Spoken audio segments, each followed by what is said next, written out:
खुदावंद के मुक़द्दस पाक कलाम में से ज़बूर नंबर 5 की तिलावत करेंगे।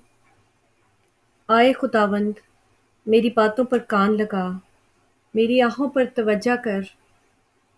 आए मेरे बादशाह, आए मेरे खुदा, मेरी फरियाद की आवाज़ की तरफ मतवज्जा हो, क्योंकि मैं तुझ ही से दुआ करता हूँ। आए खुदावंद, तू सुबह को मेरी आवाज़ सुनेगा। मैं सवेरे ही तुझसे दुआ करके इंतज़ार करूँगा, क्योंकि तू ऐसा खुदा नहीं जो शरारत से खुश हो। बदी तेरे साथ नहीं रह सकती, घुमंडी तेरे हुजूर खड़े ना होंगे। तुझे सब बदकिरदारों से नफरत है।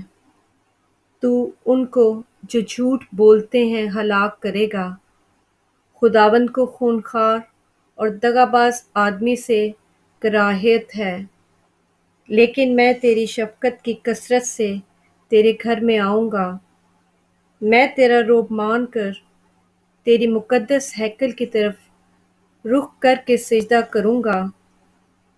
आए खुदावंद, मेरे दुश्मनों के सबब से मुझे अपनी सदाकत में चला। मेरे आगे आगे अपनी राह को साफ कर दे, क्योंकि उनके मुंह में ज़रा सच्चाई नहीं।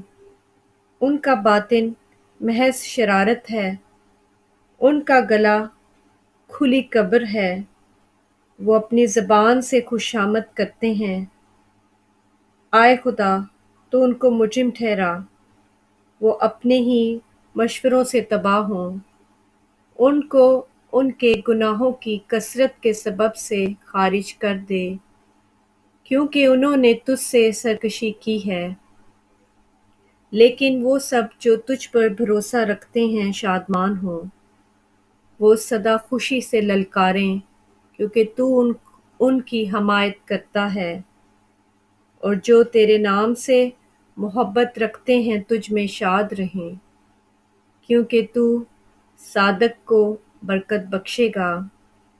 आए खुदावंद, तू उसे करम से सिपर की तरह ढांक लेगा। खुदावंद के पाक कलाम के पढ़े और सुने जाने पर खुदावंद की बरकत हो। आमीन।